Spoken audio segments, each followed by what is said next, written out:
popular place in the 1800s. Many people wanted to go there, yet it was a very long, hard journey. This is the story of a girl and her life as she immigrated to America. Take a journey with me and learn about this girl. Susan Annie Smith was born November 10, 1869 in Birmingham, Warwickshire, England. She was in a happy home, but in 1873, something very terrible happened in that home. Hello, this is Jeremiah Stetler. Annie's mother died when she was only 4 years old. Her father decided he would send her to America after that because he believed that it would benefit the family. Susan Annie Smith departed from Liverpool, England on July 8, 1873 on the steamship Minnesota and arrived in New York July 21, 1874. But she wasn't alone. Well, she was only 4, so who did her father send her with? Oh, she was sent with her uncle, James Smith, and his family. They acted as if she were their only child. Oh, okay. So, did she have any family there when she arrived, or, well, why did they go to America? No, they didn't have anything to go to America. They saw opportunity there. Oh, okay. So she must have left stuff behind. So, who and what did she leave behind? Oh, she left behind everything she knew. Her father, her friends, her house, just everything. They ended up moving directly to Utah, where Annie met Charles Newson. And Charles was an immigrant also. He was from Ipswich, Suffolk, England. He came to Salt Lake City at the age of 17.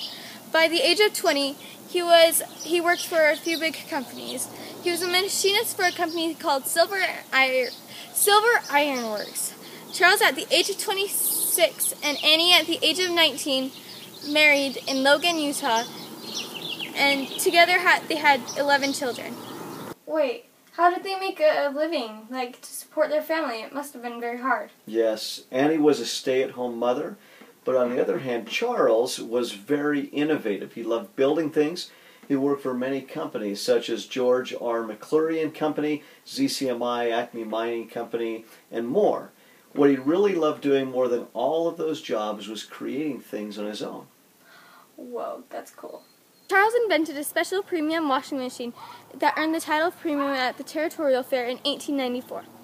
Many people loved that invention, and he manufactured many washing machines through several local manufacturers.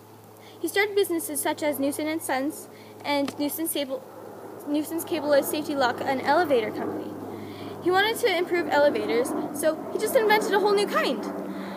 Well, it was more effective than any other, but there was one problem. His design was spreading through the United States, so he decided to go to many other states seeking to sell his designs even more. Although he discovered his designs were already in use elsewhere. His journey was only supposed to last 1 month, but it lasted much longer than that because he received a letter from the court system telling him he needed to be in court immediately.